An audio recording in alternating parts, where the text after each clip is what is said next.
Eh bien, ça y est, JoJo's Bizarre Adventure Stone Ocean, c'est terminé, l'occasion idéale pour en reparler.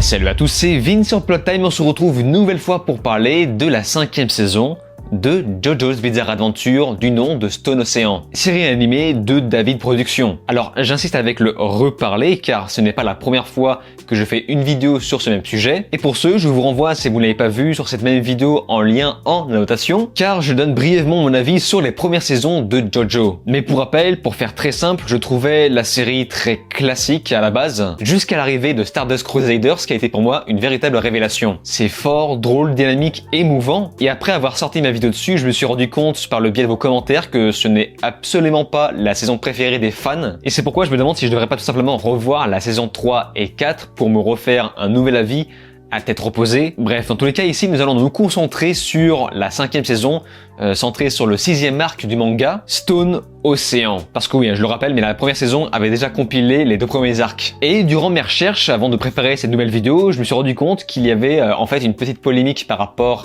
à Stone Ocean, du fait que Netflix a plus ou moins cassé le format hebdomadaire, comme il le fait toujours avec ses séries, et à la place, ici, on devait attendre 30 ans pour obtenir une nouvelle partie de la saison. Et des parties, en plus, distribuées de façon un petit peu irrégulière. Enfin, en tout cas, je parle bien de Netflix et non pas de la télé japonaise qui, elle, a continué de diffuser la série en format épisodique, semaine par semaine. Enfin, en tout cas, cette polémique prend fin aujourd'hui car la saison entière est désormais terminée et disponible sur Netflix. Donc, il est grand temps de revenir sur cette série afin d'avoir un aperçu plus global.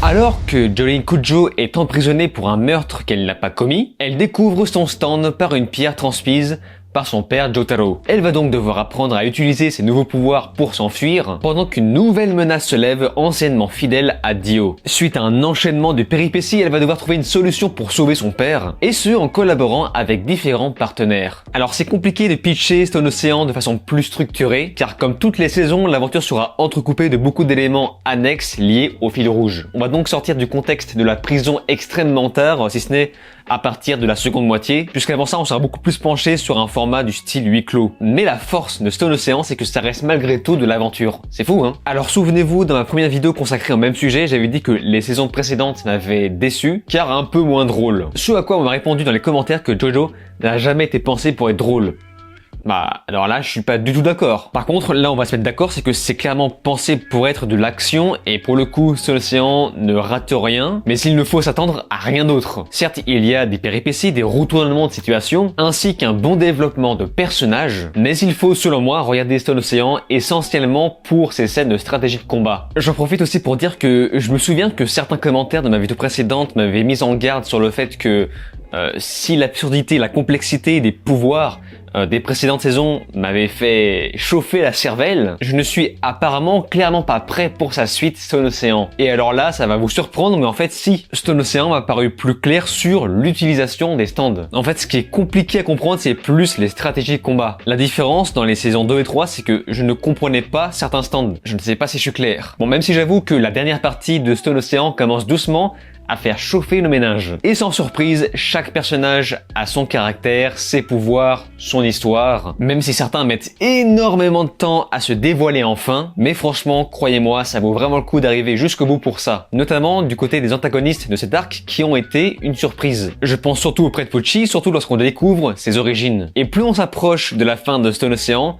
plus ça va s'assombrir, malgré la caricature poussée à l'extrême. Mais c'est quand même loin à décoller, je vous cache pas, puisque comme je vous l'ai dit, on reste la moitié de la saison en huis clos enfermé dans la prison. Et l'aspect sordide dont je vous avais déjà parlé n'a jamais été aussi présent. Ils se sont vraiment lâchés dans tout ce qui est dégoûtant. Je vous déconseille fortement de manger devant la série, puisqu'il y a toujours ce rapport au corps très prononcé, très gore, avec toujours une exagération à l'extrême qui donne l'impression que les personnages sont au bord de la mort, alors que pas du tout. Sans compter l'épicness du final, on sent qu'ils se sont fait plaisir, ça envoie du très très lourd, c'est très spectaculaire et bien jouissif comme il le faut, d'autant qu'il y a une réelle montée en puissance plusieurs épisodes avant que la saison ne touche à sa fin. Plus on s'approche du dénouement final, plus ça part en couille, et plus c'est bon. Ce climax avec la musique qui monte, putain qu'est-ce que c'est épique. En revanche, je vais devoir spoiler un petit quelque chose, donc évidemment je mets le timer à l'écran. Je ne sais pas pour vous, mais en tant que non-connaisseur du manga,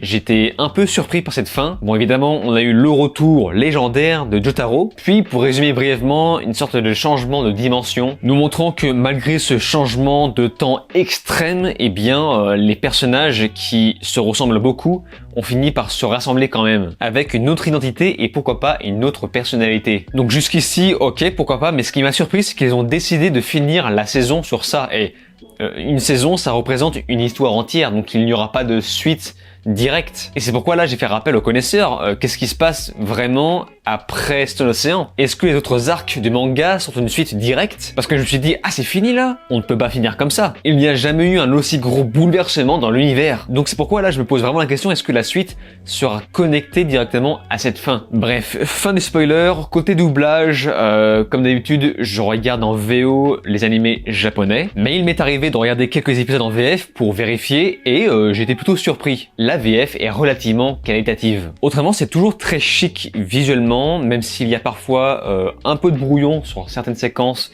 qui se veulent mouvementées, mais je suis toujours aussi fan du chara-design de cette série. J'ai eu un coup de cœur pour le père Pucci particulièrement charismatique et impressionnant par sa prestance. Mais mon cœur balance plus du côté de Jolyne, qui a d'ailleurs la même posture que Jotaro, c'est rigolo et presque mignon. Jolyne est vraiment forte, drôle et parfois attachante, donc le fait de lui avoir donné ce design très particulier lui donne vraiment un cachet propre à elle. Et je ne parle pas non plus de l'épicness de la musique qui n'y va pas avec le dos de la cuillère, bien que je constate que beaucoup de partitions appartiennent malheureusement aux saisons précédentes, et Stone Ocean manque peut-être d'un brin de personnalité de ce point de vue. Alors je tiens à rappeler que le générique change entre chaque partie, la qualité est non seulement au rendez-vous, mais en plus on voit bien la progression de l'histoire à travers ce dernier, et surtout ils ont même pensé à personnaliser le générique final, donc ne zappez surtout pas le générique du dernier épisode. JoJo's Bizarre Adventure est une grande série et Stone Ocean ne m'a pas paru bâclé, malgré le fait que je n'ai pas lu les mangas et peut-être que c'est une erreur, puisque là actuellement j'ignore où on en est au niveau de l'adaptation. Et c'est pourquoi j'appelle tous les connaisseurs à me faire part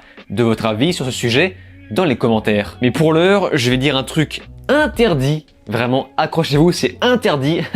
Je crois que je préfère Stone Ocean aux saisons précédentes. Et là, là j'ai dit un truc qu'il fallait pas dire. Non, sérieusement, je me suis vraiment beaucoup plus retrouvé parmi ces personnages qui sont tous plus attachants les uns que les autres, ce qui était le cas aussi des autres arcs, bien évidemment. Mais là, je sais pas, c'est vraiment une question de goût, tellement que l'univers change fortement à chaque fois. Bref, en tout cas, si vous n'avez pas encore vu cette saison, en tout cas la dernière partie, je vous encourage fortement à la regarder, ça vaut le coup. Et c'est donc sur ces mots qu'on se laisse, n'oubliez pas de vous abonner à ma chaîne YouTube, cliquez sur la cloche, souscrire si vous le pouvez, et de me rejoindre sur les réseaux sociaux.